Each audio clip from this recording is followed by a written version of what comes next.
while ago, I think it's been like months and months, Matt said this incredible line in a sermon that has really stuck with me. It's, the stuff you stuff yourself with will be the stuff you're stuffed with. And it's the idea that what we put into ourselves, what we take in through the content that we watch, the music that we listen to, the things that we do, that's what's going to come back out of us. Whatever we're taking in is going to come back out of us. This is the exact idea that Paul is getting at the beginning of chapter 5 in verse 15 through 18. This is what he says. Look carefully at how you walk, not as the unwise, but as the wise, making the best use of your time. Here's a fun fact you can pull out at your next Bible trivia night that you do with your friends. That phrase, the best use of your time, in Greek, the word is actually the same word that means to redeem. Redeem is a word that is first seen and really takes center stage in the Exodus story. It carries with it this idea of liberating the captives. Do you see what Paul is doing? Paul wants you to think about your time and liberate it. Set it free from the things that are holding you captive. This is the idea that is at play here. What we do with our time really does matter. John Mark Comer says it in a way that I really love. He says, the things that we do something to us. What he's getting at is the idea that what we do with our time will actually end up shaping the things that we love. Our habits, our routines, our rhythms will actually change the way that we look at the world and the things that we actually want to do.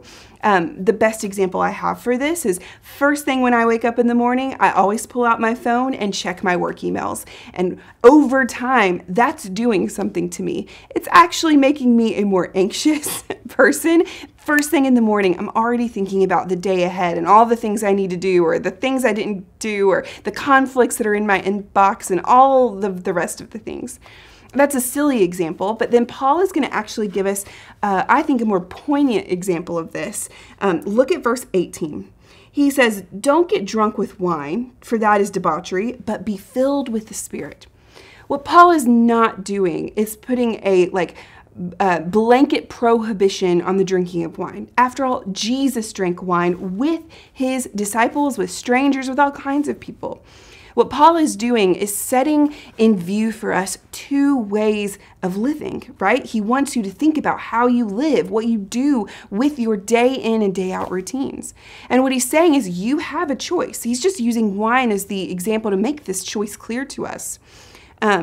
You can either be filled with wine, that can be what's inside of you, this substance that will end up actually controlling you and making decisions for you, right? If you've ever been filled with wine, you know that you're no longer in control fully of your faculties and your decision making.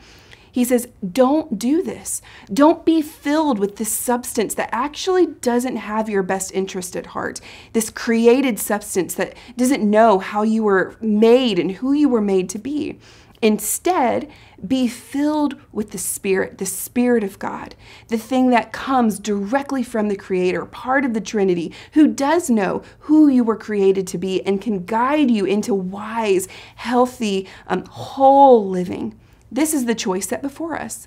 And I don't know about you, but I can think of a number of things to put in the place of wine, right, that I can be filled with on a regular basis that have the same effect.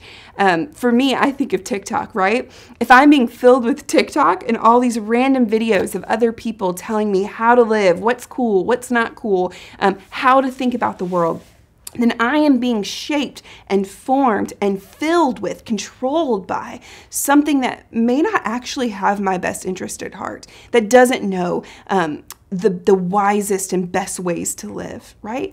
What does that look like for you? Again, it's that quote that Matt said, the stuff you're stuffing yourself with will be the stuff you're stuffed with.